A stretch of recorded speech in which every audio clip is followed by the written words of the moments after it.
Let's dive right in. Ever wonder about the profound secret hiding behind an everyday word? Billions say Rab every single day, but do we actually know what it means beyond basic translation? At its core, the Arabic root RBB literally means nurturing something, step by step toward total perfection. It's wild. Early Arabs even used this root for rain-bearing clouds and the careful tanning of leather. Historically, the Aramaic rabbi meant father, metaphorically. Later on, literal interpretation sparked some massive theological shifts. Islam completely rejects this. Basically, gender implies being created and having limits. That doesn't fit divinity. The paradigm here is super simple. The ultimate creator neither begets nor is born. He needs nobody. Fast forward to daily life. This exact root applies to stepchildren, lovingly nurtured in a household. Now picture a mom frantically tackling her baby away from a burning fire or a deadly cliff. Would you ever accuse that mom of restricting her baby's freedom? No way, right? So here's the huge takeaway. Divine rules aren't restrictions. They are literally supreme acts of nurturing. To actually be a Rab, you must provide for needs, constantly observe, and hold protective authority. You also need inherent rights, total obedience, and the ability to gather everyone together in the end. So what material benefit does the creator actually get out of all this? Literally zero. Look, human nurturers usually want pride, a legacy, or a paycheck. God needs absolutely nothing from us.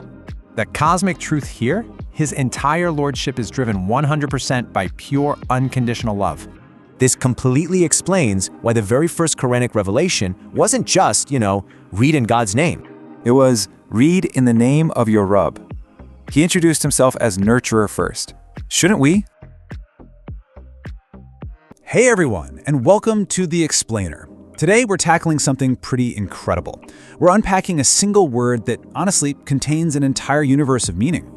We're going to explore the deep, multi-layered Arabic and Islamic concept of Rabb. Now, if you've ever read a translation of the Quran, you've likely seen this word simply translated as Lord or Master. But here's the thing. Those surface-level translations, they don't even begin to scratch the surface.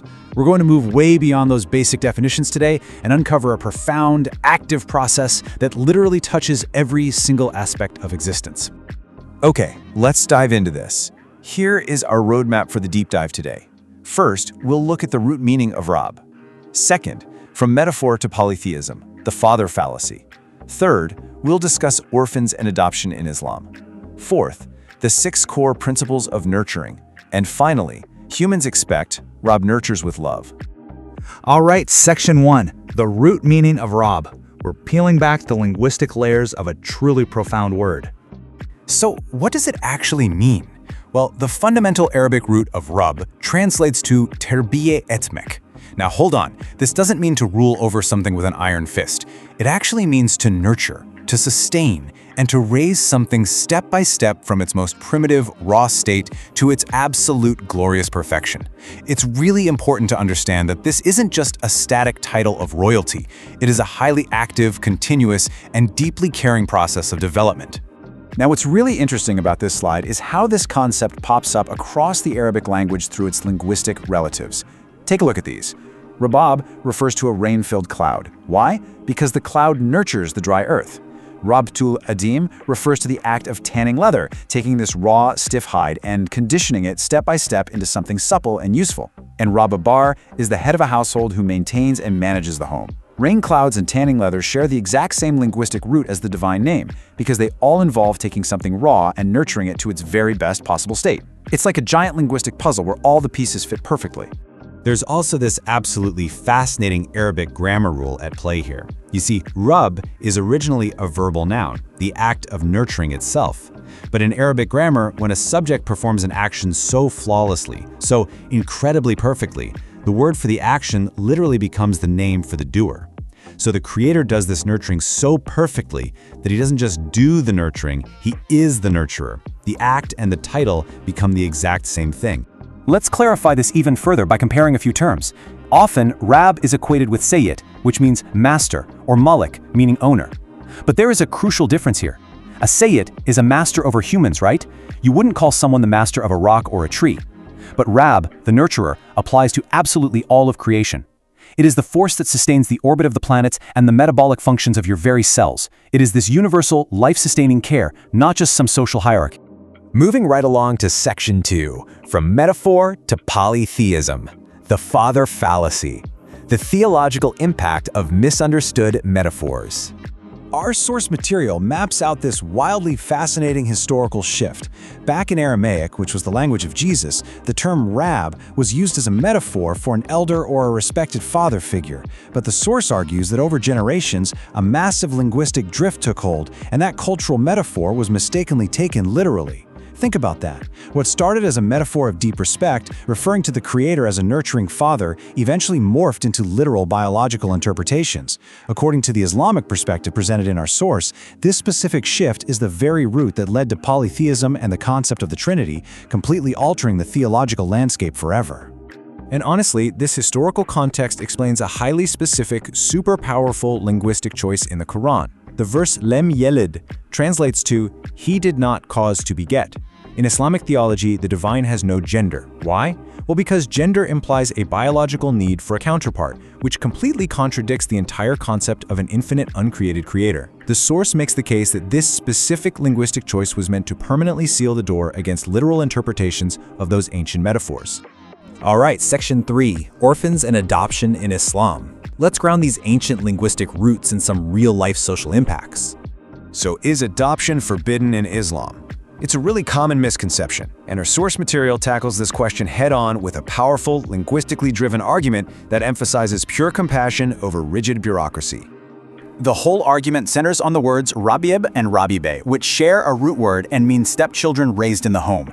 Now, in Islamic jurisprudence, if a person raises their spouse's child from a previous marriage in their household, that child legally becomes family, or mahrem. The source passionately argues that if merely raising a child in a household creates this unbreakable familial bond, well, this provides a massive, legally sound foundation for adopting orphans.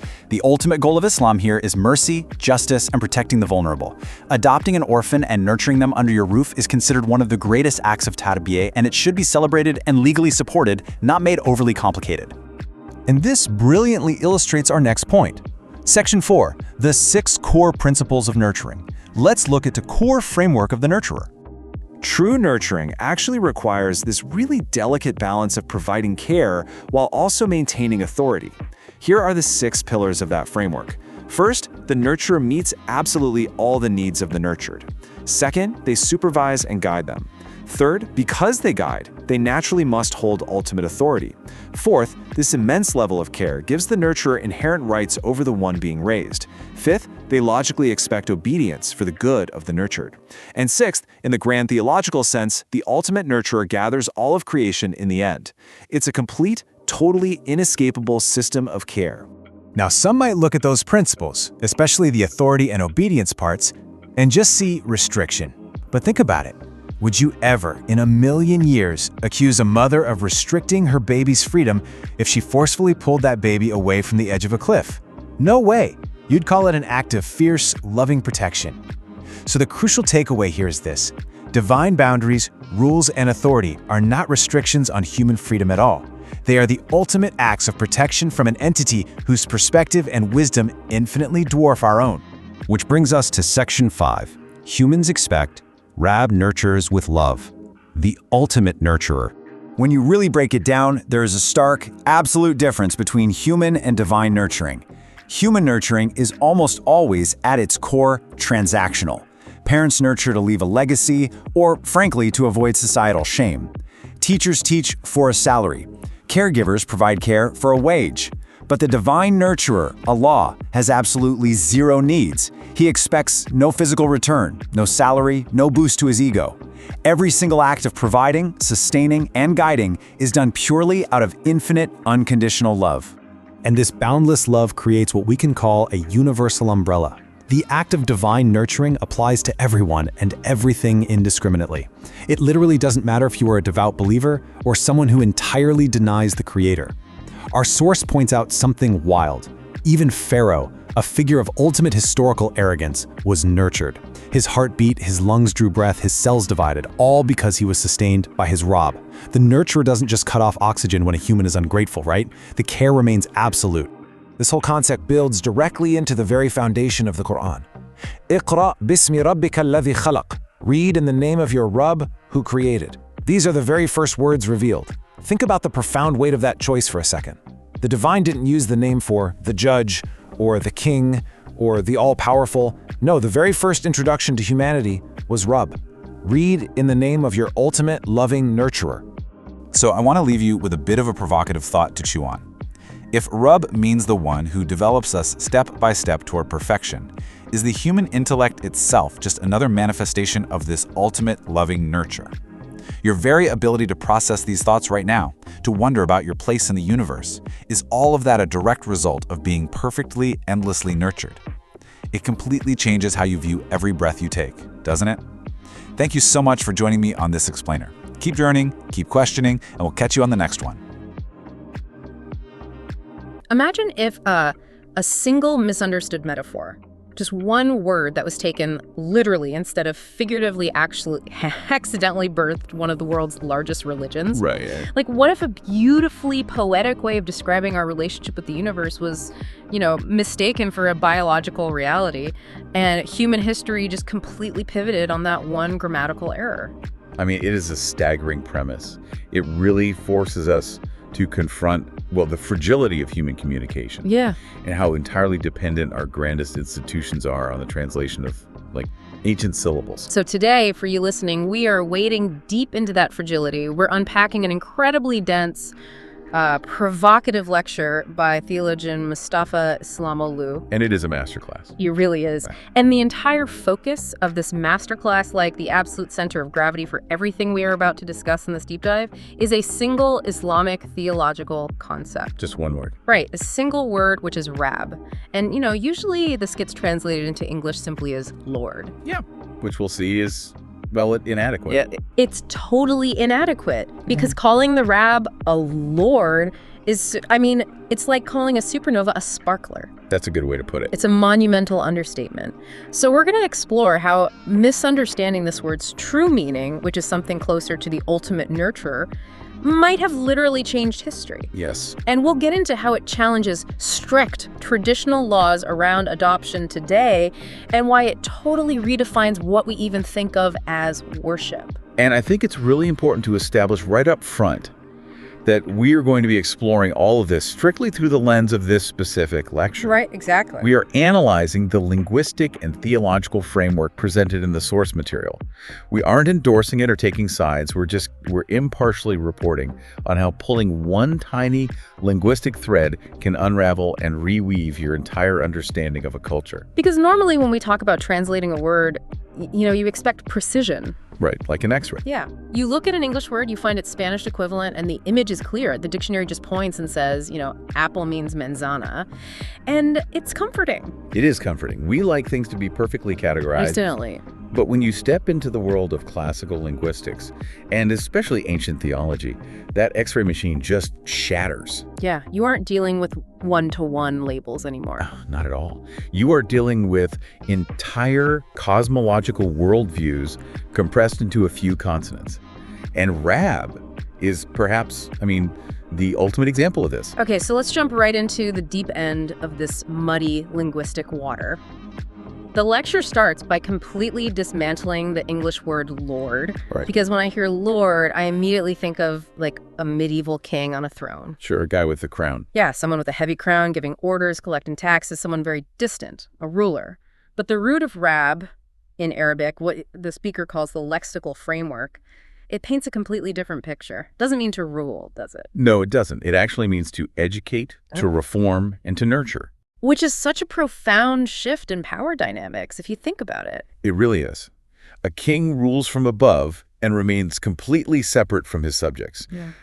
But a nurturer gets their hands dirty. Right. The specific definition provided in the source is that Rab means taking something from its primitive, raw, initial state, what they call its bidayat, and nurturing it, step by agonizingly careful step, stage by stage. Wow. Yeah, until it reaches its ultimate state of perfection, its nihayat. So it implies an incredibly active, ongoing process. It's not just a creator who wound up the clock of the universe and walked away to let it tick. Exactly. It's someone intimately involved in every single micro step of a thing's development. And to ground this, the speaker looks at how the root of this word is used in everyday Arabic for mundane things. He does, yeah. For instance, the rain. Oh, right, the rain example. Think about when rain falls on dry, cracked, useless earth. It softens it, it reforms it so it can grow crops.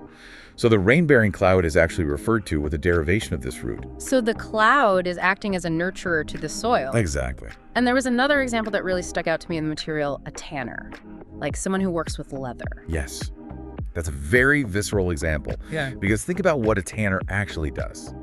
They take a raw, bloody, completely unusable animal hide. Right, it's primitive. It is. It's primitive, it smells, and if left alone, it just rots. But the tanner treats it. They scrape it, apply oils, they work it by hand, stage by stage. Step by step. Right, until that raw hide becomes a beautiful, durable, perfect piece of leather. That process of tanning shares this exact linguistic root. It is the arduous journey from raw potential to perfected reality. Okay, so that's the root meaning, but the grammar is where my mind really started to bend. Yeah, the grammar is fascinating. The speaker breaks down how rab operates grammatically in Arabic, and he explains that rab is an infinitive. It's a mastar, meaning it's a verb, an action like to educate or the act of nurturing, but it acts as a noun. So help me understand why a language does that. Well, this is a beautiful feature of Arabic grammar that the source uses to explain the absolute nature of God within this framework. Usually you have an action, and you have the doer of the action. Like you have to run and you have the runner. Exactly. But in Arabic, occasionally when a doer performs an action so flawlessly, so completely, and with such unparalleled cosmic mastery, their title ceases to be the one who does the action. Yeah, okay. Their title becomes the action itself. So if someone is just an impossibly fast runner, you don't call them the runner anymore, you just call them speed. Yes. They embody it so perfectly that they fuse with the concept. That's crazy. And the speaker asks his audience, why would God be referred to with a mastar, an infinitive? Because God isn't just the one who happens to nurture. In this theology, God is the absolute manifestation of nurture. The action and the identity are entirely indistinguishable. And what's wild is that the physical spelling of the word reinforces this, which brings us to the double B. Oh, yes. Because the root is R-O-B-B, rababa. And morphology in Arabic, which is how words are built, is incredibly deliberate. Right. When a root contains a repeated consonant like this double B, it carries a very specific semantic weight. It signifies intermingling, inclusion, and severe intensification. Intermingling in what sense? Like mixing two things together? More like total permeation. Think of the difference between painting a piece of wood and soaking it in a deep stain. Okay. The paint just sits on the surface.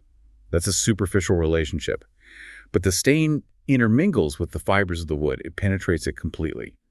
The double B in Rab implies that this divine nurturing isn't superficial. It permeates every single fiber, every atom, every fleeting thought of the thing being nurtured. That is incredibly poetic, and it gets even more physical when the speaker brings up the vowel shifts. This was the moment in the lecture where I felt like I was looking at linguistic choreography. It really is like a dance on the page. So in Arabic, you have the root consonants, and then you apply little marks above or below the letters to give them vowels. These are the hierarchy. And the physical placement of those vowel marks dictates the meaning of the word in a way that is almost onomatopoeic. Right. But, visually rather than auditorily. Right. The source explains that if you place the vowel at the very bottom of the word, creating the sound ribby, the word physically bows its head on the page. Yes. And what does rimi mean? It means the one who bows their head to the rab, the one who submits. The physical, low placement of the ink on the paper matches the low submissive posture of the meaning. It's beautiful. And the opposite is equally striking.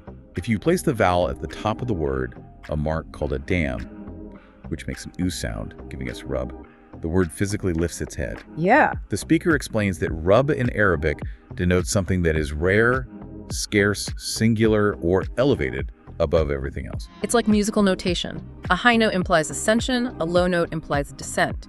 But here, an A or an E in English doesn't physically act out the definition of the word it sits inside. If I write the word tall, the letters aren't towering over the rest of the sentence. But here, the language itself is a mirror of the theology. The high, singular, elevated nurturer versus the low, submissive, nurtured. The language was architected to reflect the dynamic. And what's crucial is that this concept of the ultimate nurturer wasn't confined to just Arabic. This brings us to a much broader historical landscape. Yeah, and the explosive claim I mentioned at the very beginning of our deep dive. Right, let's get into this because this is where a linguistics lecture turns into a debate on the origins of world religions. It really does. The speaker zooms out and looks at the broader Afroasiatic language family. He specifically points to Aramaic and Akkadian. Which is vital context because Aramaic was the language spoken by Jesus, or Hazreti Isa, as he's known in the Islamic tradition. The source states that in Aramaic, the root rab meant great, exalted, or in a very specific metaphorical sense, father or elder, a respected caretaker. So when Jesus spoke to or about God, he used the word rabbi. And according to the speaker's analysis, Jesus was employing a profound and culturally resonant metaphor. He was using the term for a nurturing, deeply involved elder to describe God's intimate relationship with humanity. He was trying to express that God isn't just a distant king, but a caretaker. Exactly. But, and this is a massive but, the source argues that a catastrophic breakdown in communication occurred.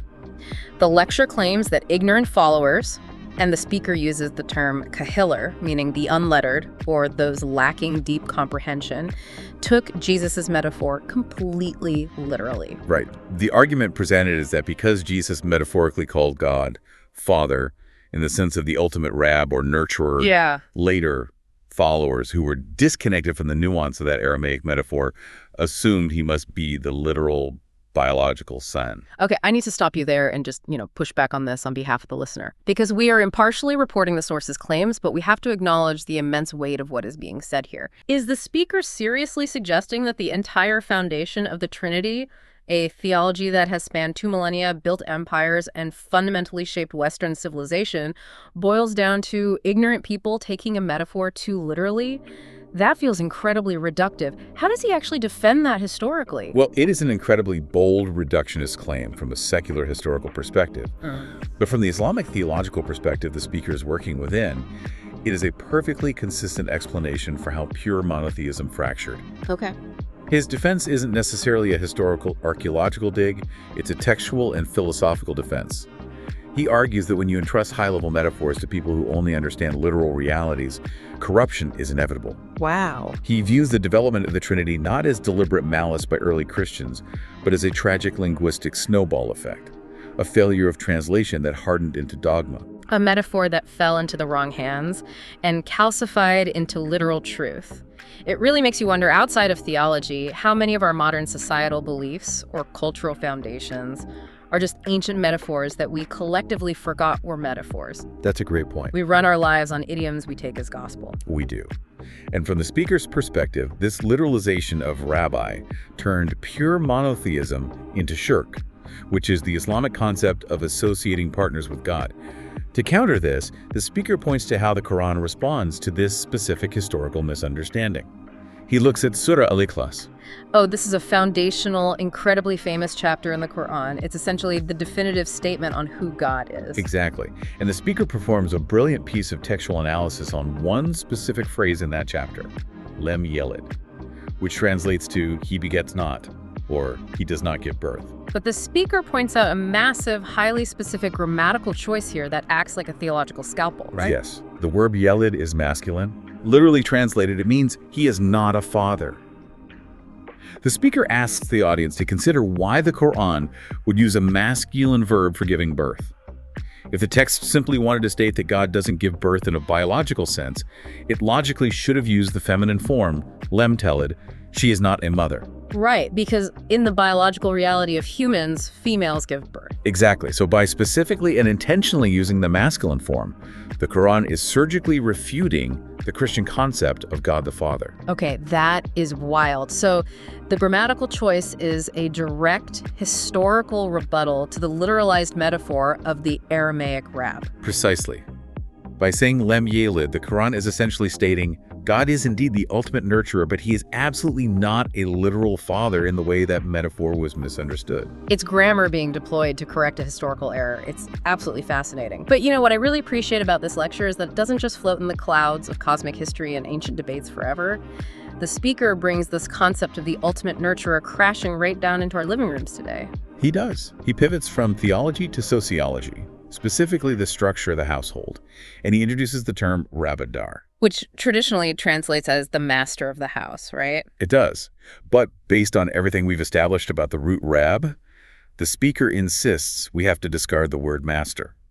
Rabadar doesn't mean the guy whose name's on the mortgage. Right. It means the nurturer of the house, the organizer, the one who pulls the family unit together, sustains them financially and emotionally, and oversees their gradual development. It is a title of profound responsibility, not just authority. And from this exact same root applied to the domestic sphere, we get the word rabob, which means stepchildren, specifically children from a spouse's previous marriage who are brought into and raised within this new household. And this is where the lecture takes a pivot that is genuinely startling. We are deep in the weeds of Arabic roots and anti-Trinitarian grammar, and suddenly the speaker is making a passionate, deeply emotional plea about modern adoption laws. Yeah, to understand why this is such a big deal, we have to talk about how traditional Islamic jurisprudence fiqh handles adoption, because it is incredibly complex and frankly causes a lot of real-world friction. It does. In the Western legal sense, when you adopt a child, they are legally considered exactly the same as your biological child. Right. Their previous lineage is legally erased, Yeah. and they are fully grafted into your family tree. Yes, but traditional Islamic law is deeply protective of biological lineage. It generally forbids erasing a child's biological parentage. But the real friction isn't just about the name on a birth certificate, is it? It's about the rules of ma. Exactly. Mahram refers to the category of unmarriageable kin. These are your immediate blood relatives, your parents, your siblings, your biological children. Because marriage is permanently forbidden with these people, the strict Islamic rules of gender segregation and modesty are relaxed. Okay, so for example, a woman does not need to wear the hijab in front of her mahram relatives inside her own home. Right. But an adopted child, traditionally speaking, does not become mahram. They are considered namaram non-kin once they reach puberty. Which just creates an agonizing dynamic. Imagine raising an orphaned boy from infancy. You feed him, you rock him to sleep, he is your son in every emotional sense. But under traditional, strict interpretations, the moment that boy hits puberty, his adoptive mother must suddenly start wearing a hijab around him inside their own home. Yes. Or an adoptive father cannot be alone in a room with his adoptive daughter. It creates an artificial, painful barrier in what is supposed to be a deeply nurturing home. It tells the child, you aren't really ours. And because of this incredibly difficult dynamic, many people in the speaker's audience are deeply hesitant to take in orphans. It's just too legally and emotionally complicated. It really is a tragedy. And here is where the speaker uses the linguistic depth of Rab to challenge that rigid, traditional jurisprudence. He points directly to a Quranic verse that discusses Rabiba stepchildren. Oh, this is the turning point. Yes. The Quran explicitly states that if a man marries a woman who has a daughter from a previous marriage, and that daughter is raised within his household, nurtured by him, the Rabadar, then she becomes mahram to him. So he can never marry her, and she is fully considered family in terms of household privacy. No hijab required in the living room. Precisely. The speaker passionately argues that the legal mechanism making the stepdaughter mahram is not blood. It is the act of being raised and nurtured. The text explicitly links the mahram status to the fact that the child is under your upbringing in your homes. Wow. So if I'm tracking his argument, he's saying that if a stepchild becomes your true legal family simply because you acted as their nurturer, their Rab in the home, then logically an orphan who is fully adopted and brought into your home for the express purpose of being loved and nurtured must receive that exact same status. That is his exact argument. He is looking at his audience and essentially saying, Islam's core purpose is mercy and justice. The Prophet Muhammad himself was an orphan. Are we really going to let a rigid, literalist interpretation of family law prevent us from giving orphans a true home? The act of nurturing, which is a reflection of the divine Rab, is powerful enough to change the legal reality of who is family. It's brilliant. He is proving that theology isn't meant to be stuck in a dictionary. If understanding God as the ultimate nurturer doesn't result in human beings nurturing the most vulnerable people in our society, then the theology is entirely useless. It has failed. Exactly. It bridges the gap between the divine attribute and human action. By taking in an orphan, you are creating a micro-reflection of God's macro-nurturing. But that brings up a really vital distinction, because even the absolute best, most loving human parent isn't God. So how is God's nurturing fundamentally different from a human's nurturing? The source makes this distinction very carefully by comparing Rab to two other Arabic words that denote power and authority, Sayyid and Malik. Okay, let's start with Sayyid. That translates to master, right? Yes, master or lord. But the speaker points out a severe linguistic limitation. You can be the Sayyid of a tribe. You can be the Sayyid of a group of workers. Sure. But you cannot be the Sayyid of a stone or a tree or the wind. The word only applies to human, conscious, social relationships. Rab, on the other hand, applies to everything in existence. God is the Rab of humans, yes, but also of tectonic plates, of galaxies, of cellular biology. Okay, what about Malik? That means owner or king. Why doesn't he just call God the owner of the universe? Because ownership does not guarantee care. The speaker is very sharp here. He says you can own a vast piece of land and let it turn to barren dust. Right, you just have the deed to it. Exactly. You are still the Malik of that land, but you are not its Rab. You can own a car and let it rust in the driveway. A king can own a country and let his peasants starve. Malik denotes possession. Rab denotes active, ongoing, loving development. And he proves that the Quran views these as distinct concepts by looking at Surah An-Nas, the very last chapter of the Quran. Exactly. The verses read, Rabbanas, which is the Rab of mankind, Malikanas, the king or owner of mankind, and Ilahinas, the God of mankind. Okay. The speaker's point is one of logical precision. The Quran is celebrated for its conciseness. If Rab and Malik meant the exact same thing, it would be redundant to list them back to back. They must mean fundamentally different things. God is the nurturer of mankind before he is identified as the king of mankind. But the source emphasizes that the absolute biggest difference between God as the Rab and any human acting as a nurturer all comes down to one word: motive. Yes. Ulterior motives. This is a very sobering philosophical point in the lecture. The speaker asks his audience to brutally examine human nature. Why does a human father nurture his child? I mean, out of love, usually. Right, but even in the best cases, there is often a subconscious desire to continue his lineage, to leave a legacy, or simply to have someone care for him in his old age. Why does a mother nurture? Maybe there's a desire for society to look at her well-behaved, successful child and praise her parenting skills. Why does a teacher educate? They receive a salary and professional prestige. Even the most heroic human caretakers, the speaker suggests, have some tiny sliver of self-interest, even if it's just the emotional dopamine hit of being loved in return. Yeah. Humans need things. Therefore, human nurturing is always slightly transactional. But God, the source says God needs absolutely nothing from us. Nothing. God doesn't receive a salary. God doesn't need a biological legacy. God doesn't require the approval of a cosmic society. Therefore, God's nurturing, his rubiyah, is the only entirely pure nurturing in existence. It is based solely on love and the benefit of the nurtured thing without any reciprocal need whatsoever. Exactly. God created us. He didn't have to, and he could have abandoned us, but he didn't. Think about how terrifying it would be if it were the other way around. Imagine if God outsourced the nurturing of humanity to human beings. Like if he gave the job of sustaining existence to human governments. The speaker actually jokes about this in the lecture, and it's a brilliant thought experiment. It is. He says if God handed over our physical sustenance, the rain, the crops, the air to whichever political party happened to be in power, society would descend into absolute madness. I mean, it would. Every time the administration changed, the literal rules of our biology and ecology would change based on their flawed, self-interested agendas. Yep. One party would deregulate gravity to help the shipping industry. Another party would hoard the evaporation cycle for their own crops. It highlights the absolute profound safety of having an unchangeable, entirely selfless entity as your Rab. You don't have to worry that oxygen is going to be monetized because a new cosmic CEO took over. It provides immense existential security. And understanding this selfless, secure nature of the nurturer allows a speaker to transition into the absolute core engine of this lecture. He outlines exactly how this divine nurturing manifests in reality. Right. This brings us to the 6 pillars of divine nurturing. or rububiyya.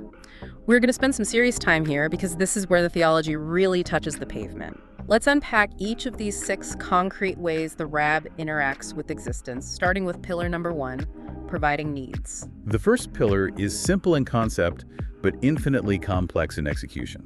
The logic is, whoever takes on the ultimate responsibility of nurturing something is logically responsible for providing exactly what it needs to grow. Makes sense. And the speaker uses a very visceral, beautiful example here, a nursing mother. Right. A mother takes on the nurturing of her baby and she provides the milk.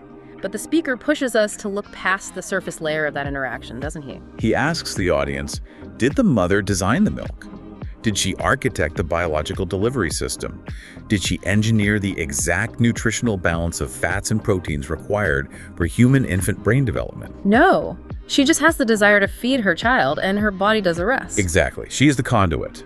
The speaker argues that if the Rab had not provided the mother with the biological apparatus, the hormonal triggers, and the milk itself, her human desire to nurture would be biologically impossible to fulfill. Wow. She would watch her child starve while possessing all the love in the world. So when the mother feeds the baby, she isn't the ultimate source of the nurturing. She is acting as a physical manifestation of the Rab's divine nurturing. Yes. She is participating in an incredibly complex system that she did not invent. The Rab provides the hidden infrastructure that makes all earthly nurturing possible. Which flows seamlessly into pillar number 2, cosmic surveillance and maintenance. If pillar 1 is providing the tools, pillar 2 is keeping the system running. This is where the scale zooms way, way out. We go from a mother nursing an infant to the mechanics of the galaxy. The speaker argues that if you are nurturing something toward perfection, you cannot take your eyes off it for a single microsecond. You must maintain it constantly. He states that if the Rab withdrew his active, sustaining presence for even a single breath, the entire universe would instantly collapse into chaos. Gravity would fail, the planets would smash into each other, cells would stop communicating and turn into biological anarchy, the strong nuclear force holding atoms together would dissolve. Every breath we take, every drop of water we drink, every photon of sunlight that travels millions of miles to hit a plant and create energy for our cells, all of it is framed in this lecture not as autonomous, blind natural law, but as the active, ongoing, deliberate nurturing of the Rab. But the speaker notes a massive, glaring human hypocrisy here, and I love how sharply he calls it out. He points out that we absolutely love God's macro maintenance of the universe. We do. We are totally fine with God acting as the cosmic mechanic, keeping the planets in orbit and the sun burning so we don't freeze to death. But the moment God tries to maintain our moral lives, we violently push back. The quote from the source is incredibly resonant for modern society. It is essentially humanity saying, "Oh Lord, please keep my cells functioning, please keep the rain falling and the crops growing, but please stay out of my politics, stay out of my bedroom, and do not tell me how to earn my money." It is the ultimate cherry picking. We want a cosmic butler. We want someone to keep the house warm, fix the plumbing, and keep the fridge stocked. But we totally reject the moral authority of the homeowner. We want the benefits of the Rab's physical nurturing without any of the accountability of his moral nurturing. Exactly. We want a caretaker who doesn't give us rules. Which is a perfect logical transition to pillar number 3, supreme authority and limits. Because true, genuine nurturing requires boundaries. A caretaker who gives no rules is not a nurturer, they are negligent. The speaker uses another parenting analogy here, and I think anyone who has ever spent 5 minutes with a toddler can instantly relate to it. He talks about a baby crawling toward a roaring fire or a hot stove. Yeah, when a mother sees her infant crawling toward a fire, she doesn't gently suggest they reconsider their trajectory. No. She doesn't initiate a dialogue about the thermodynamic properties of the flame. She aggressively intervenes. She might yell, she might snatch the child up with frightening speed, she might smack their hand away. And the speaker asks the audience, is that mother restricting the baby's freedom? Obviously not. If a bystander accused that mother of violating the baby's civil liberties to crawl into a furnace, they would be laughed out of the room. Right. The mother isn't restricting freedom, she is saving a life. She's enforcing a boundary because she possesses knowledge the child lacks. The speaker then applies this directly to divine rules, laws, and boundaries, the very things that are often viewed in modern secular times as restrictive, outdated religious dogmas. The argument is that God's rules, the moral prohibitions against certain behaviors, are exactly like the mother pulling the child from the fire. And he emphasizes the scale of the intelligence gap. This is a great point. The intelligence gap between the creator of a 15-billion-year-old universe and a human being is infinitely wider than the intelligence gap between a human mother and a human infant. So when humans complain that divine laws are restricting our freedom, the speaker is saying we sound exactly like a furious toddler crying because we aren't allowed to eat glass. We simply lack the cosmic perspective to see the fire we are crawling toward. It completely reframes the concept of divine law. It shifts it from arbitrary tyranny, a king making rules just to flex his power, to profound protective nurturing.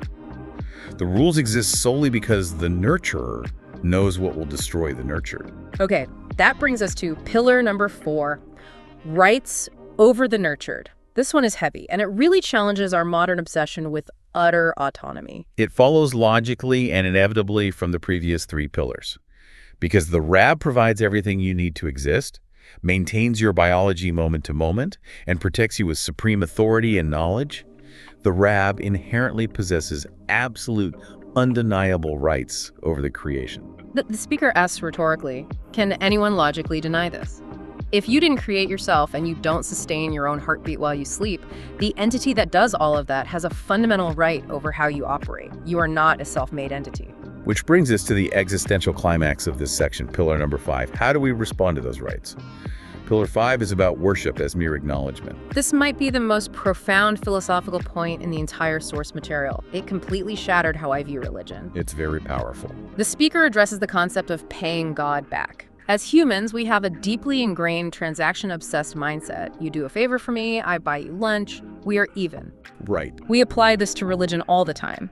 We think, God gave me life, so I will pray and do good deeds to pay him back. But the source says you cannot pay God back. It is mathematically and logically impossible. The speaker points out a basic rule of economics. To pay off a debt, you have to use currency that belongs to you.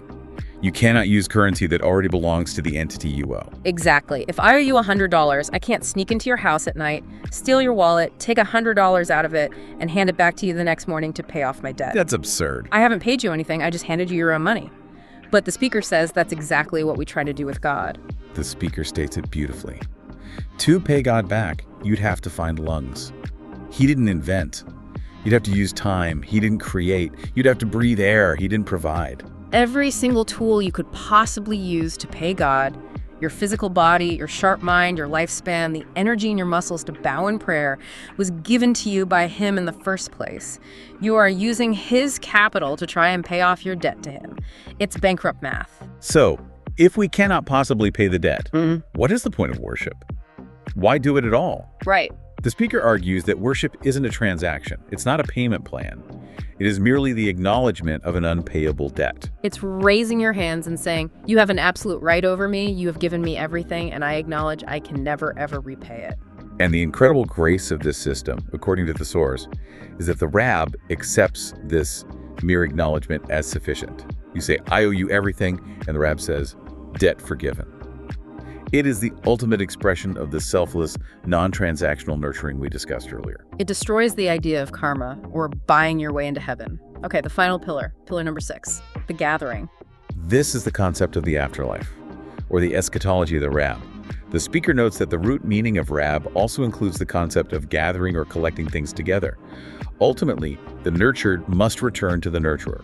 The existence of an afterlife, a final gathering where everything returns to its source, is presented here not just as a random religious doctrine or a threat to keep people in line. It is presented as the logical conclusion of the Rab's total nurturing process. It's the nihayat.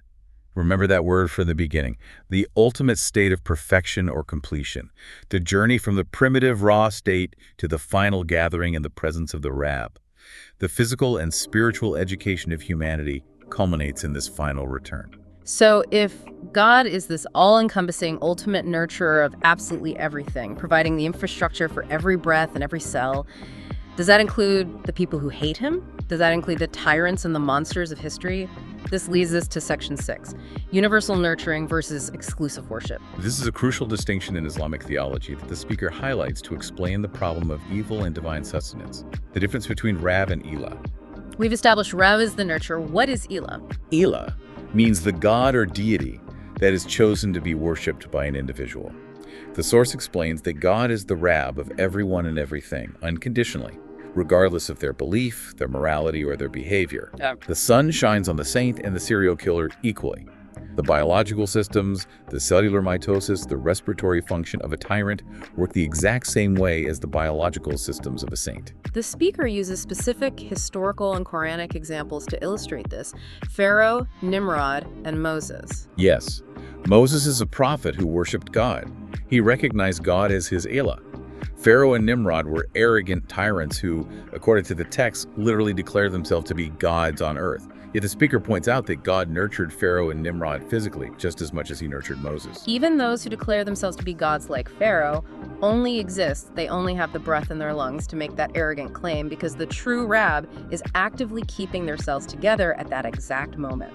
It is the ultimate cosmic irony. They are using the Rab's sustaining power to deny the Rab. The speaker states that Pharaoh did not escape the jurisdiction of the Rab by claiming to be one.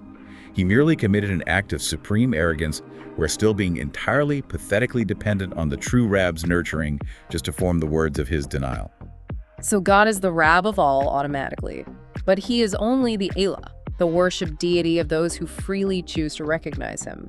He nurtures everyone, but is only worshipped by some. Precisely. And this universal, unavoidable nurturing brings the speaker to an incredibly powerful conclusion regarding the very first revelation of the Quran. Right, the word Iqra, which means read or recite. The speaker points out that the very first command given to the Prophet Muhammad in a cave wasn't just read. It was a highly qualified command.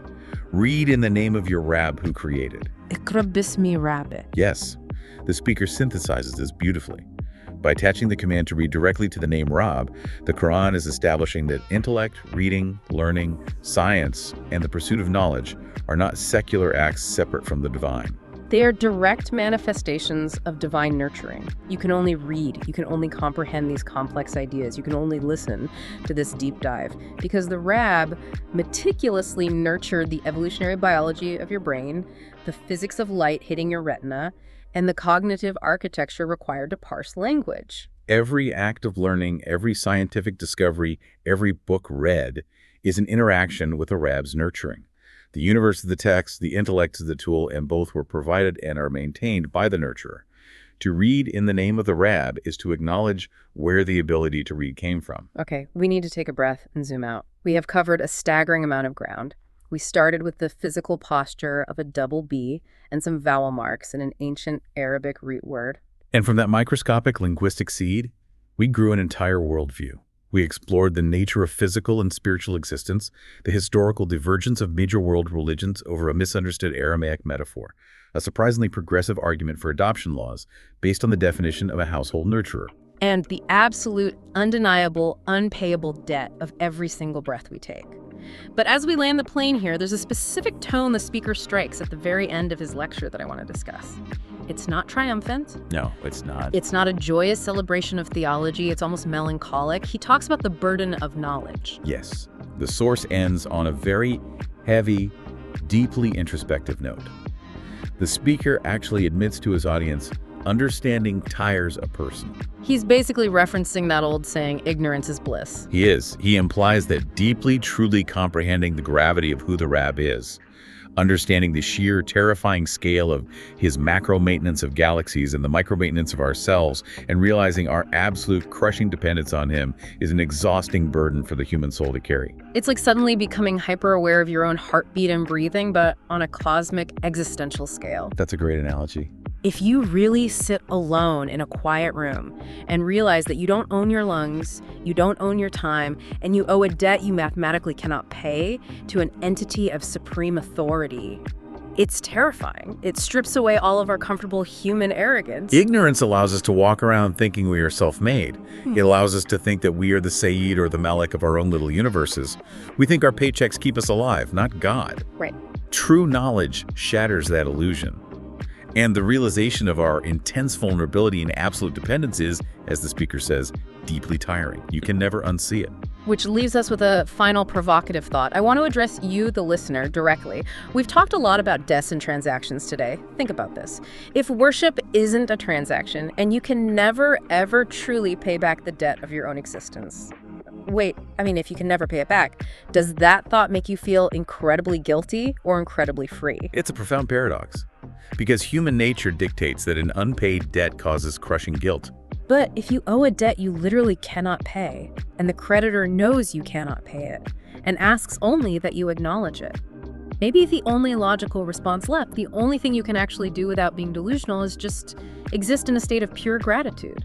The heavy burden of a transactional debt is replaced by the profound freedom of absolute reliance on a perfect nurturer. You stop trying to buy your existence and start simply being grateful for it. It makes me think back to the very beginning, to that X-ray machine. We want words and theology to be a clean, black and white X-ray that just gives us a diagnosis and a simple set of rules to follow. But it's not. No, looking at the depth of the word rab, it's not an X-ray. It's a mirror. And it reflects back the exact nature of how we view our place in the universe. Are we alone fighting for survival in a cold, transactional galaxy? Or are we being endlessly, perfectly nurtured step by something that needs nothing from us? Thank you for joining us for this deep dive into the source material. I want to encourage you to take this concept with you today. Think about the metaphors you build your life on. Think about the unpayable debt of your own breath and ask yourself, who or what is acting as the rab in your own life? So this material explores the profound linguistic, historical, and theological dimensions of the divine name Rabb in Islam, examining its roots in nurturing and its implications for human responsibility. And we are jumping right into the feedback today, because looking at the macro-level architecture of this piece, the sequence of ideas needs some immediate recalibration to properly guide the reader. Restructuring the progression of linguistic history will prevent thematic whiplash and build a stronger, more intuitive foundation for the theological arguments. Yeah, let's break down why that whiplash is actually happening right now, because the text opens beautifully by defining this concept of Terbiye. Right, the nurturing concept. Exactly. For those unfamiliar, Terbiye is like this Arabic and Islamic concept of step-by-step nurturing to perfection. It's this incredibly intimate, universally relatable idea. It really is. Yet almost immediately after introducing this, the material takes a sharp left turn. It goes into this highly dense historical critique of Aramaic linguistic roots and the Christian Trinity. Yeah, it really throws you off balance. The core weakness here is just the timing of it all. This jump into comparative theology, it happens before the emotional and Islamic theological core of what Rabb actually means has been firmly established in the reader's mind. I mean, it functions as this massive, jarring diversion. Yeah, totally. You are essentially asking the reader to, open their heart to the concept of divine nurturing, and then immediately forcing them into this analytical, defensive posture of a first-century theological debate. I want to push back on that slightly, though, or at least, examine the author's instinct here. Sure, go ahead. Because I can see why a writer tackling a term with shared Abrahamic roots might feel the urge to immediately throw up a boundary. They might be thinking, before I explain what Rabb is in Islam, I need to explicitly state what it is not. Right, because of preconceived notions. Exactly. They know their readers might carry these ideas from Christianity or Judaism. So isn't there some value in clearing the brush before you start building? Oh, there's absolutely value in clearing the brush. But it's really a question of cognitive load, and narrative momentum. Okay, fair. When a reader is first introduced to a concept as pure as unconditional divine nurturing, their mind is primed for introspection. I mean, they are thinking about their own existence. Yeah, it's a vulnerable state. Exactly. So if you suddenly pivot to an analysis of the Council of Nicaea, or how the Akkadian translation shifted over centuries, you just snap them out of that introspective state. So true. So the suggestion is to reorder the text, move linearly from the universal linguistic roots directly to the specific Islamic theological implications, and just save that comparative contrast for later. Okay, so giving some concrete examples of how to execute this structural shift, the author should probably start by deeply exploring Terbiye, right? Definitely. Walk the reader through Arabic usages like Rabu Didar, which translates to the master or, more accurately, the nurturer of the house. Right. Then firmly establish the core Islamic premise that God's nurturing is based purely on unconditional love. And the text actually makes a fantastic point here that we shouldn't lose. The part about human nurturing? Yes. It contrasts divine nurturing with human nurturing. Like, a human parent might nurture a child, but they often have inherent self-interests. They want a good reputation or, someone to care for them in old age. Or a teacher who nurtures a student, but they are ultimately working for a salary. Exactly. But God's rububiyyah, however, is entirely free of need. And that is the emotional anchor of the entire piece. I mean, only after that profound foundation is built, and the reader truly understands the purity of that concept, should the author introduce the historical evolution of the Aramaic Rabbi. As I understand it from the notes, the argument here is that the metaphor was hijacked. But to use an analogy, introducing the Aramaic history so early feels like we are aggressively defending the walls of a house before we've even finished pouring the foundation for the reader. Building on that point, what if we looked at it from the perspective of a reader who isn't familiar with comparative theology? Is there a risk that focusing on the Trinity so early might overshadow the beautiful, nurturing essence of the word? Yeah, I think that risk is definitely there. You have to let the reader fully absorb the majesty of unconditional divine nurturing first. Right. And then you use the critique of how metaphorical fatherhood turned into literal polytheism and other traditions to set up a powerful explanation of Islamic theology. Like using it to explain Surah Al-Ikhlas? Exactly. You use it to explain why Surah Al-Ikhlas in the Quran uses the phrase Lam Yalid, meaning God neither begets nor is begotten. Wow, yeah. When you sequence it that way, the comparative theology actually serves to reinforce the core Islamic definition, rather than distract from it.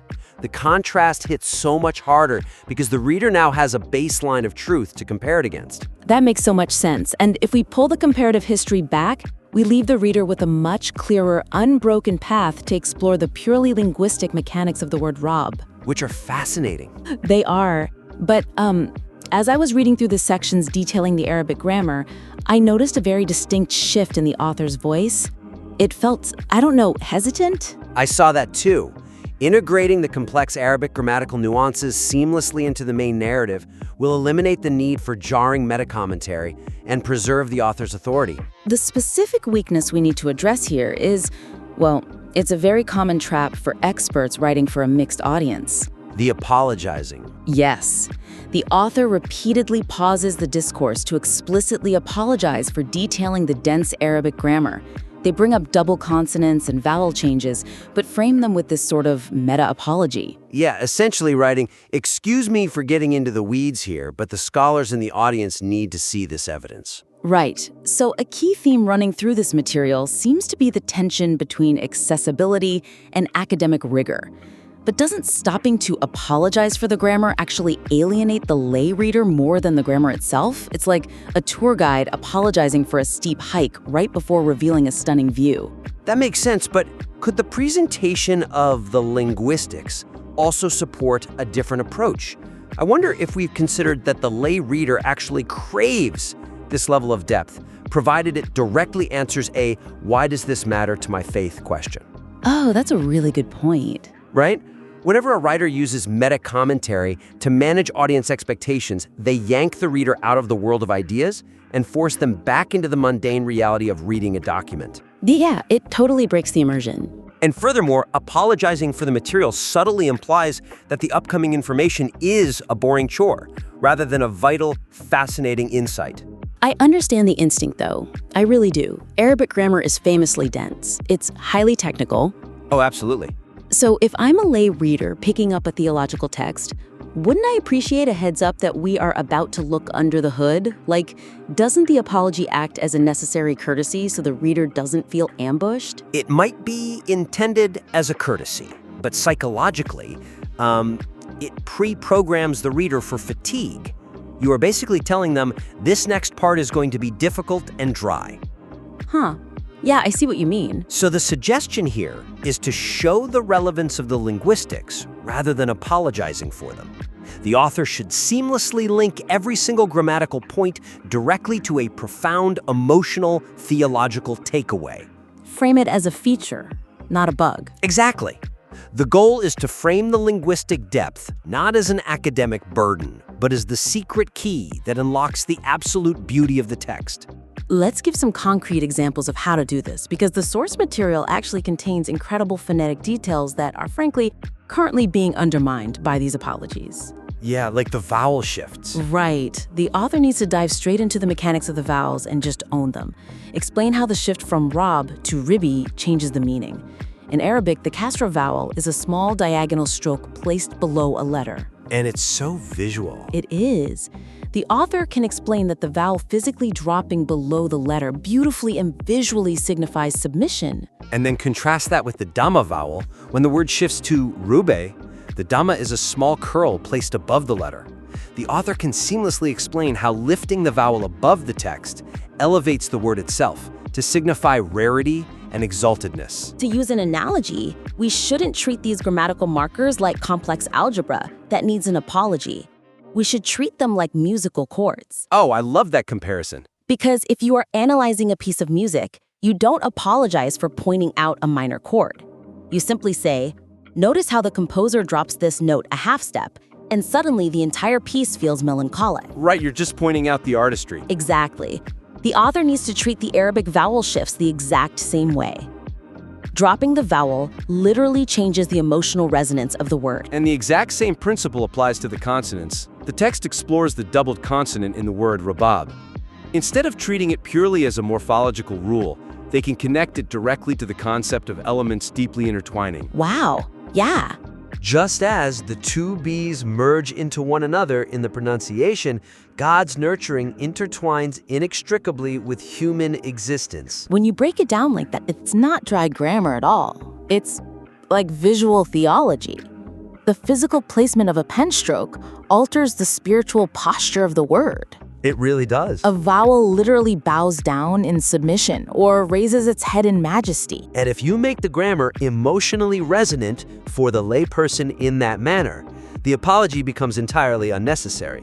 The layperson is now fascinated. They're invested. Exactly. They are learning how the mechanics of the language mirror the reality of the creator. The scholar gets the linguistic precision they require, and the lay reader gets a profound spiritual metaphor they will remember forever. That's the perfect balance. You bridge the gap between your two audiences, not by apologizing to one for the presence of the other, but by elevating the material so it serves both simultaneously. Okay, so if the very grammar of the word implies this profound, intertwining relationship, rather than just an abstract title, how does that translate to the physical, real world? That is the big question. And the author actually attempts to answer this by looking at how we build families, which brings us to the final major area of the critique. Elevating the deeply original connection between the linguistic root of rab and Islamic adoption jurisprudence will provide a highly compelling practical anchor for the abstract theology. Having optimized the structure and, smoothed out the delivery of the grammar, we really need to focus on amplifying the material's most brilliant original insight. It really is a standout point. To give some context, the text briefly introduces this fascinating argument regarding mahram rules. For the listener who might not be intimately familiar with traditional Islamic jurisprudence, a mahram is essentially an unmarriageable kin. Right, a close relative. It's someone you have a direct blood relation to or are related to by marriage, and this status dictates a lot of social dynamics. Who can be in the home without observing strict hijab, inheritance rights, and fundamental family structures. And historically, strict interpretations of these rules have made formal legal adoption very complicated in the Muslim world. Super complicated. Because a biologically unrelated child brought into a home technically remains a non-mahram, an outsider to the structural family unit, even if they are deeply loved and cared for. Right. But the author here does something incredible. They use the linguistic link between rab, meaning nurturer, and rabi, or rabbe, meaning stepchildren raised in the house, to argue against those traditional, strict bloodline-only mahram rules. It's a huge leap. It is. They use the very root of the divine name to advocate for an entirely different understanding of family, one that makes adoption legally and socially accessible. It is a profound, paradigm-shifting sociological argument. But the weakness is a matter of emphasis and focus. Okay, so what I really like about this part is the real-world application. The material makes a strong case for redefining family ties through nurturing. But right now, it feels like burying the lead. It's like discovering a cure for a disease and putting it in the footnotes of a biology paper. That's a fascinating insight. Is the connection between the divine attribute of Rab and the human act of adopting an orphan fully established here? Or is that an area to potentially bolster?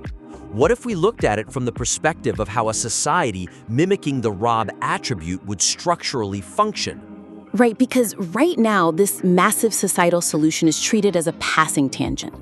It is buried deep within the text, and it's delivered almost defensively, as if the author is anticipating backlash. Yeah, trying to quietly slip the argument past the reader.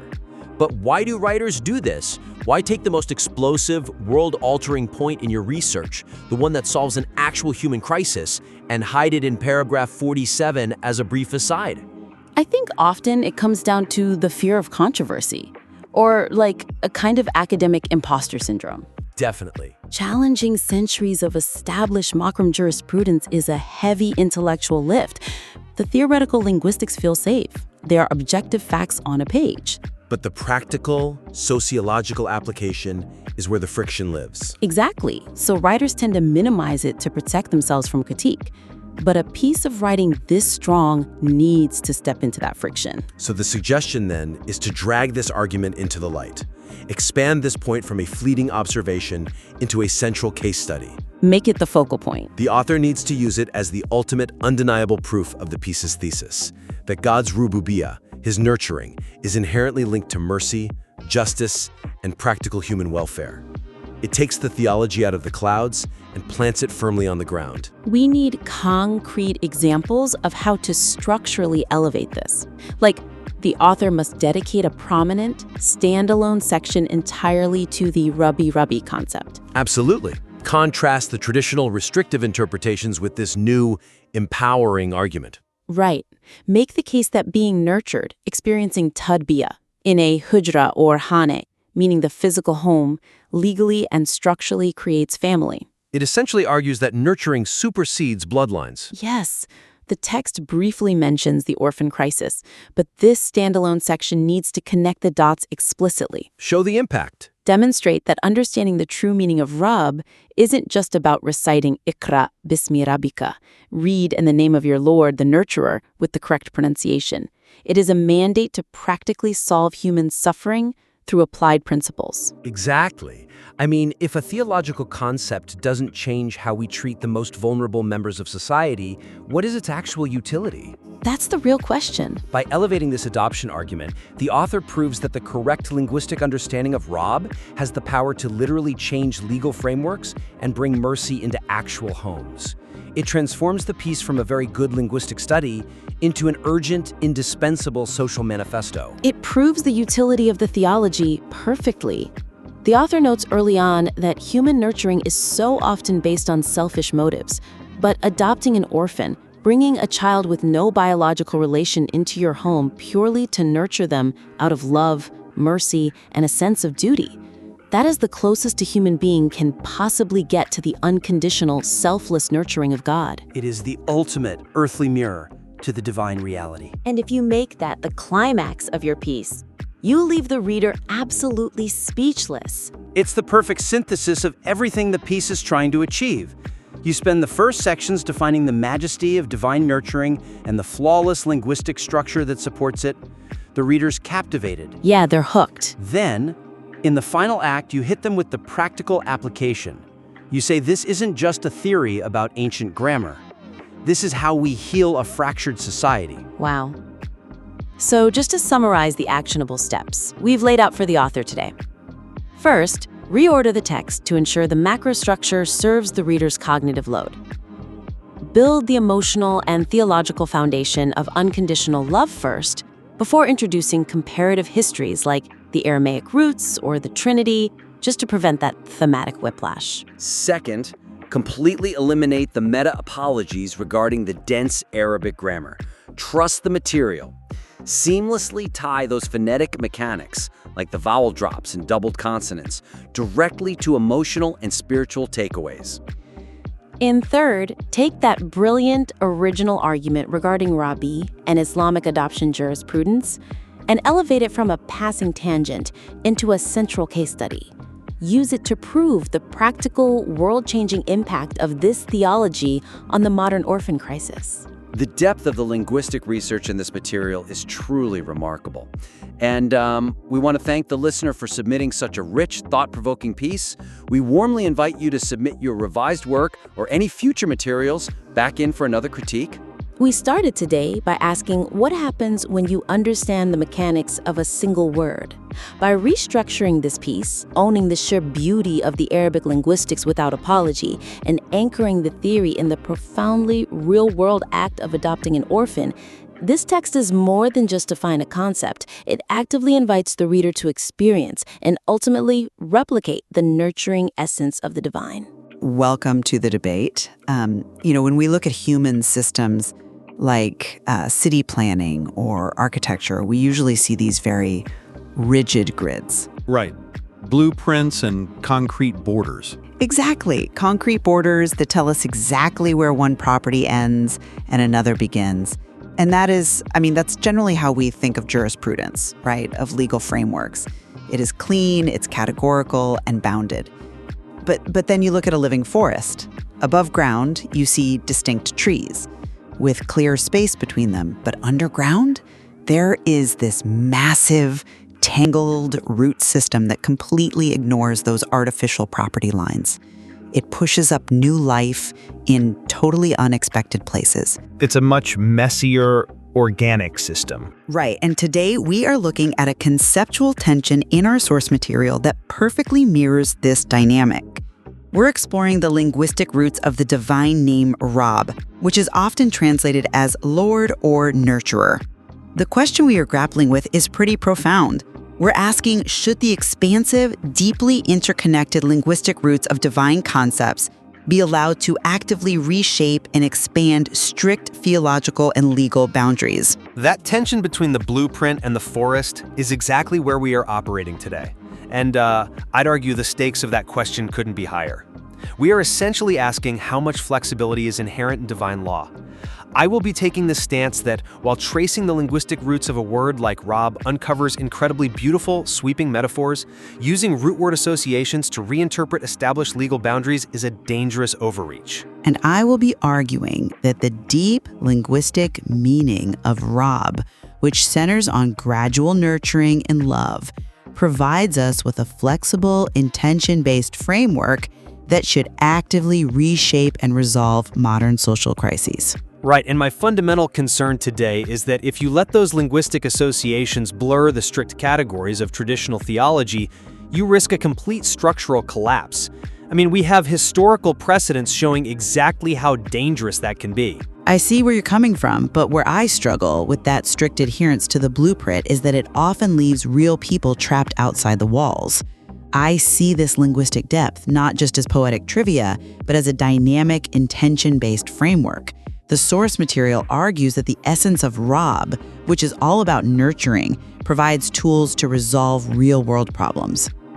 Specifically, I want us to look at how this concept should reshape our approach to adoption and the orphan crisis. We need to move beyond the bottleneck of rigid traditional jurisprudence. The word Rab comes from Terbiye, to educate, to nurture, to take something from its primitive state and guide it step by step toward perfection. Yes, it implies a process, a deliberate, nurturing process. Exactly. And the material cites a specific argument regarding orphans. In traditional Islamic jurisprudence, there is this concept of mahrem, which dictates who is legally considered immediate family. Biological children are mahrem, but an adopted child traditionally is not. Right, and that establishes the boundaries of privacy within the household. It dictates who can be seen without a hijab, who can be alone in a room together, the physical boundaries of interaction. Yes.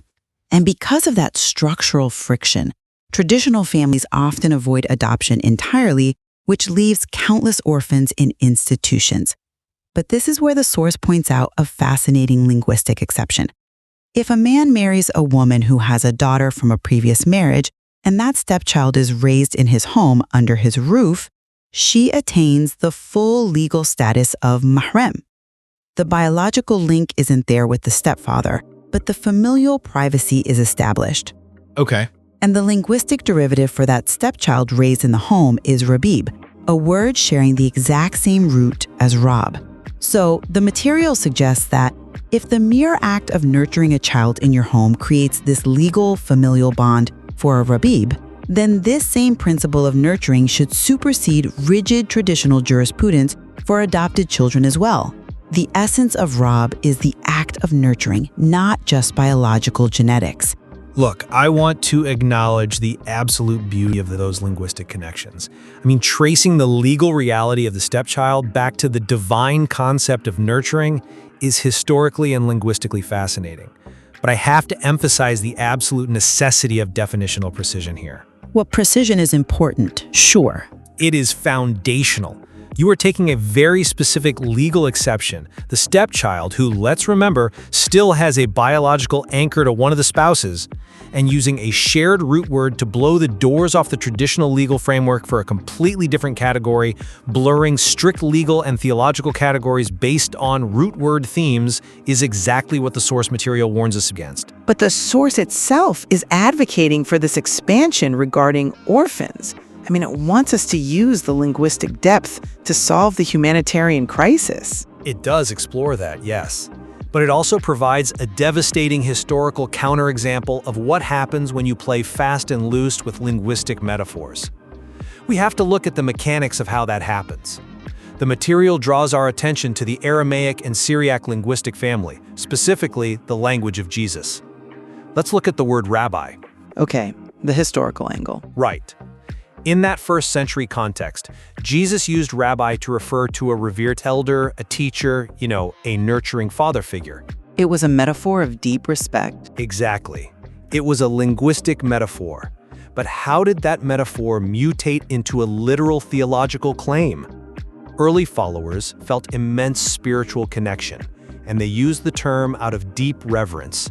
But as that early faith spread beyond its original linguistic borders and moved into the Greco-Roman world, a culture that already had ingrained concepts of demigods, of Zeus literally fathering Hercules, the metaphor met a massive cultural misunderstanding. Right, they lacked the context. Yes. Because the followers lacked precise theological boundaries, the linguistic metaphor of a nurturing father figure literally transformed into the ontological concept of the Son of God and the Trinity.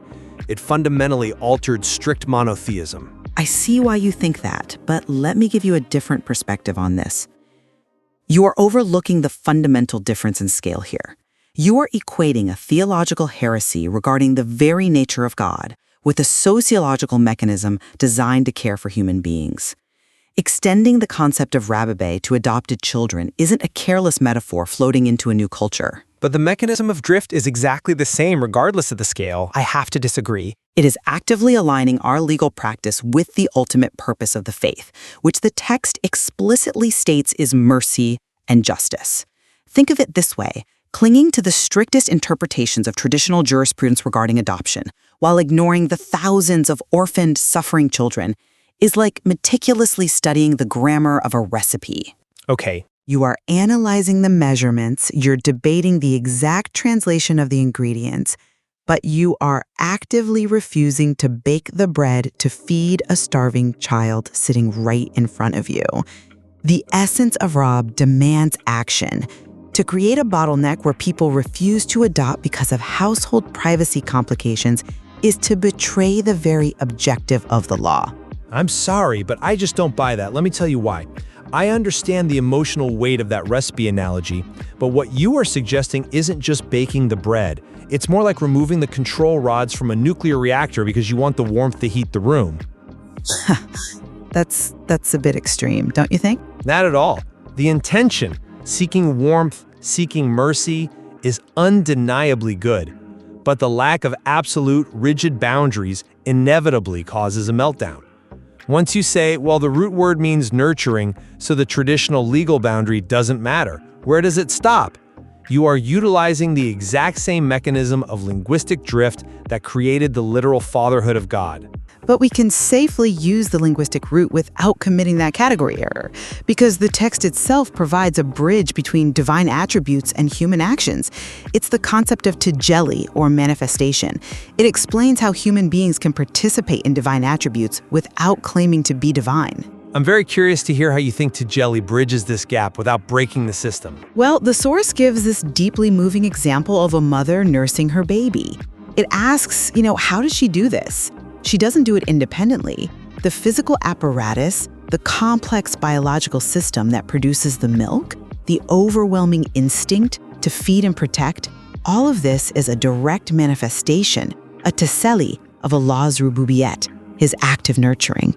That is a profound concept. The physical reality of the milk is indeed a manifestation of divine provision. Right. Therefore, when human beings step up to nurture an orphan, bringing them into their home, they are manifesting the divine will. They are actively participating in rububiyet. And that is exactly why the legal status should logically shift. It is not a legal loophole. It is the legal framework recognizing the divine act of terbiye taking place in that home. It acknowledges that the act of nurturing carries the same legal weight as a biological bloodline because both are manifestations of the divine nurturer. That's a compelling argument, but have you considered what the text actually says about human versus divine intention? It explicitly and at length contrasts the two. Yes, the mother's milk is a manifestation of divine provision, but the text draws a hard, undeniable line between human motivation and divine perfection. It acknowledges that human nurturing involves self-interest, yes? Exactly. And that self-interest is the structural flaw that requires legal boundaries. The text notes that human parents nurture because they want their legacy to continue. They want a biological child to care for them in old age. A caretaker nurtures for a wage. A teacher nurtures for a salary. Right. There's often a reciprocal expectation. Yes. But Allah, the ultimate Rab, nurtures purely out of love, with absolute zero self-interest or need. The phrase, lem yalid velem yuled, he neither begets nor is born, is foundational here. God does not have offspring because having offspring implies a deficiency, a need for legacy, a need for a partner. But no one is arguing that adoptive parents are claiming divine perfection. No, but you are arguing that their human act of adoption is a perfect enough manifestation of rububiyet that it should override established Islamic jurisprudence.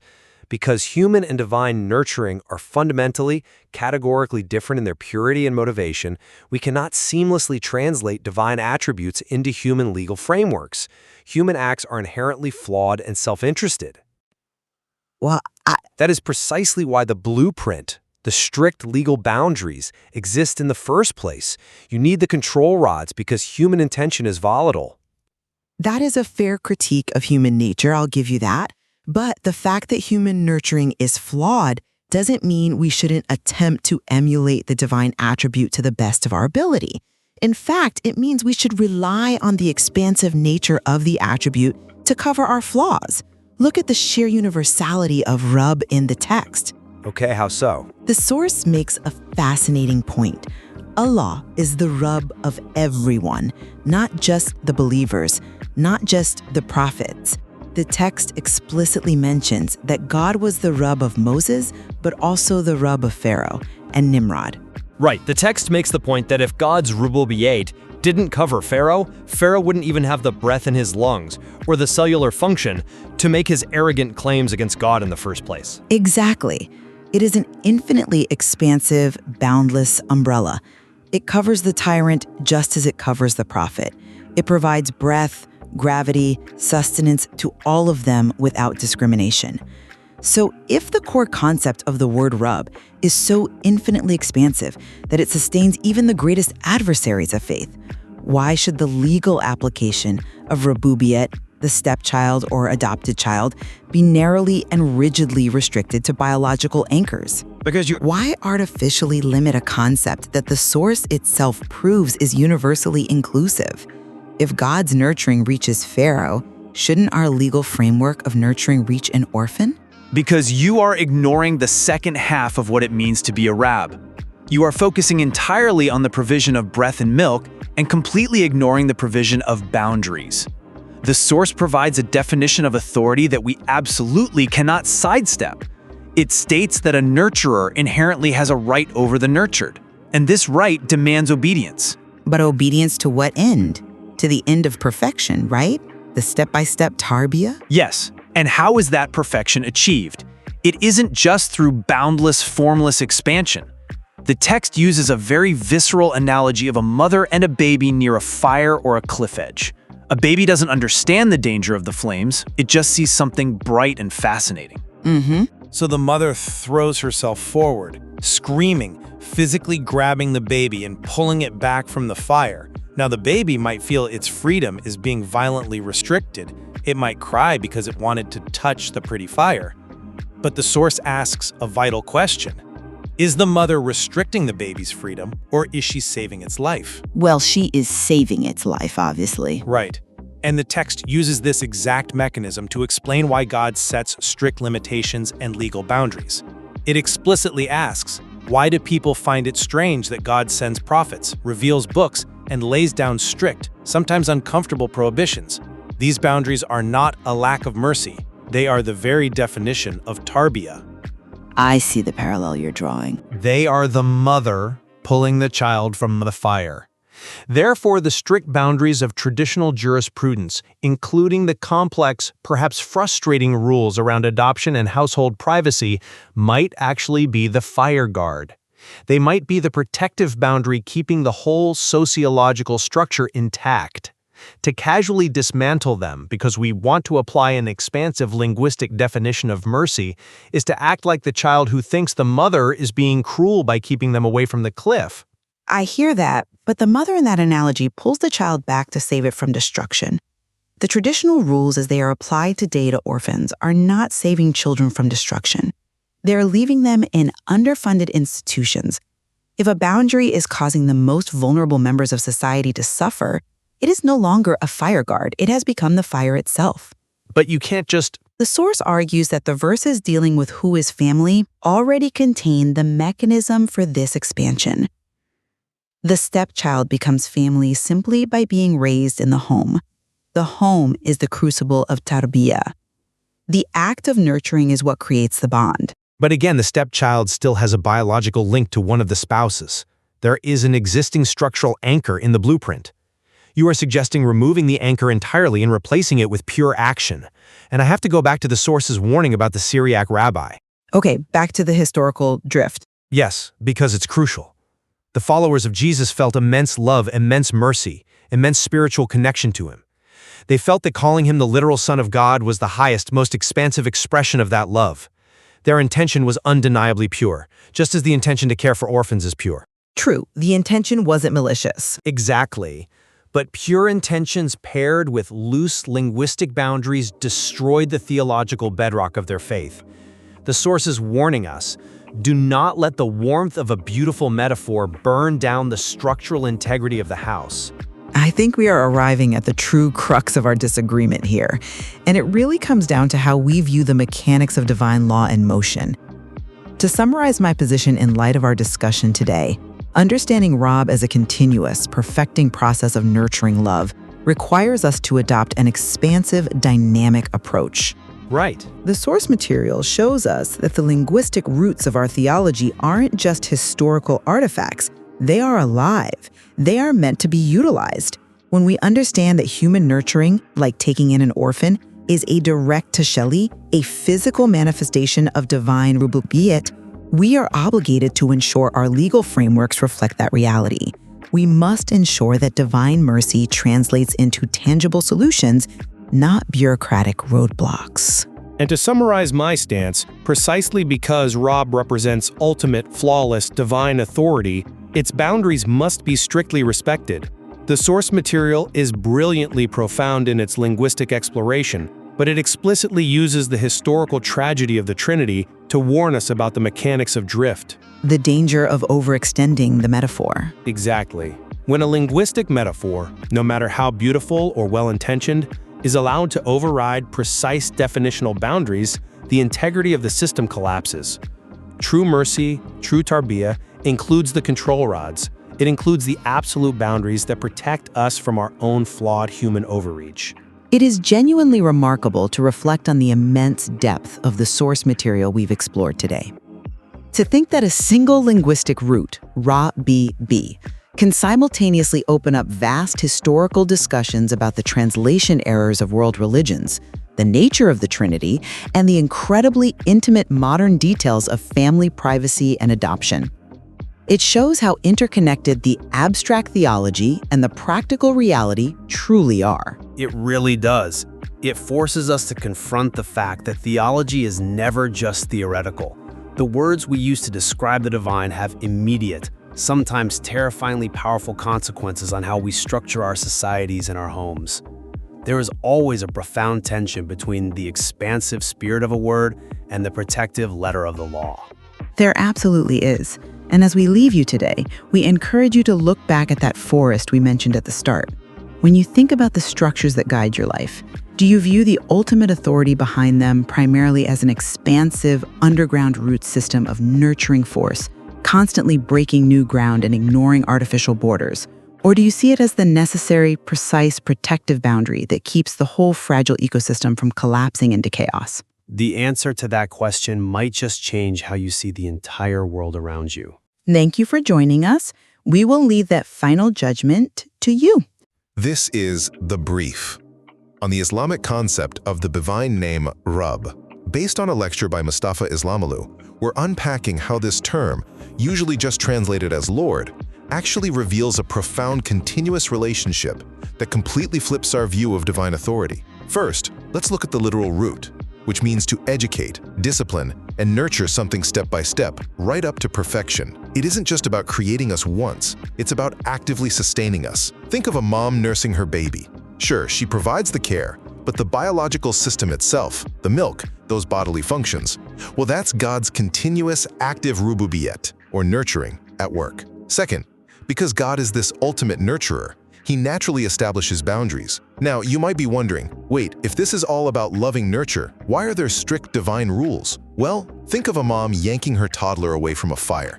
She isn't restricting their freedom, she's literally saving their life. Divine rules protect us because God possesses the infinite wisdom of a 15-billion-year-old universe, whereas our understanding is, incredibly limited. Finally, the core secret behind the name Rabb is absolutely unconditional love. Human nurturing usually has a motive. Parents want a legacy, teachers get paid. But God has zero self-interest, nurturing everyone universally, even deniers like the Pharaoh. So how do we possibly repay a debt like that? We can't. Even the breath you take or the tongue you'd use to say thank you was provided by Him. So simply acknowledging His right, without denial, is the only repayment required. Ultimately, understanding the name Rabb transforms our idea of God from a distant demanding overlord into a deeply involved, unconditionally loving caretaker.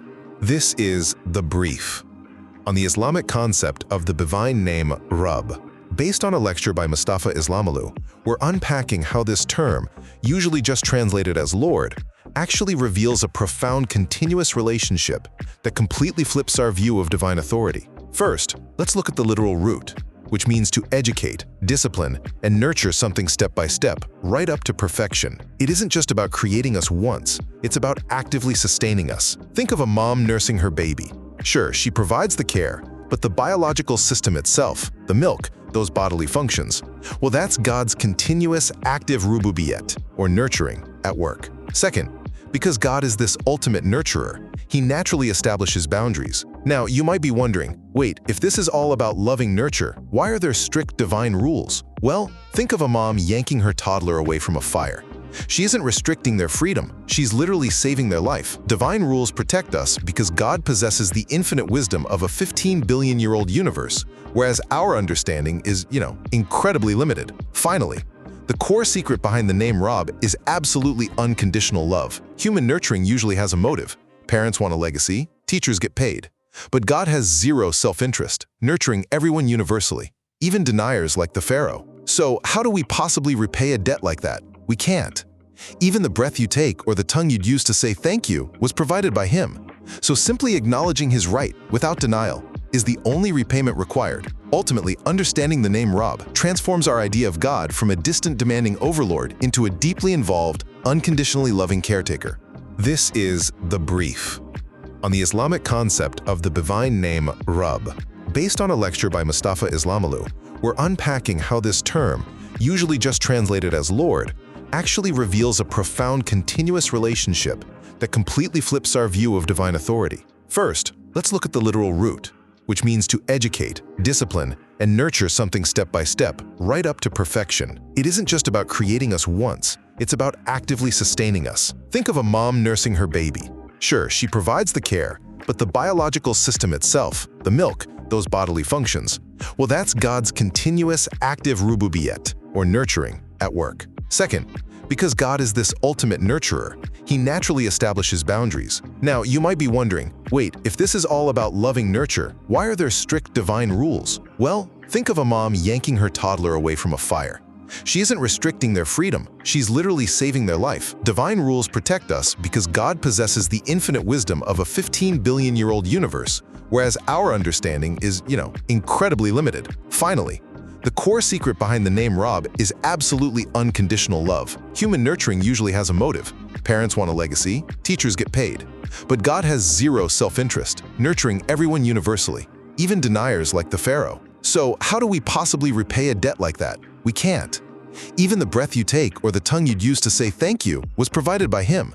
So simply acknowledging his right, without denial, is the only repayment required. Ultimately, understanding the name Rab transforms our idea of God from a distant demanding overlord into a deeply involved, unconditionally loving caretaker.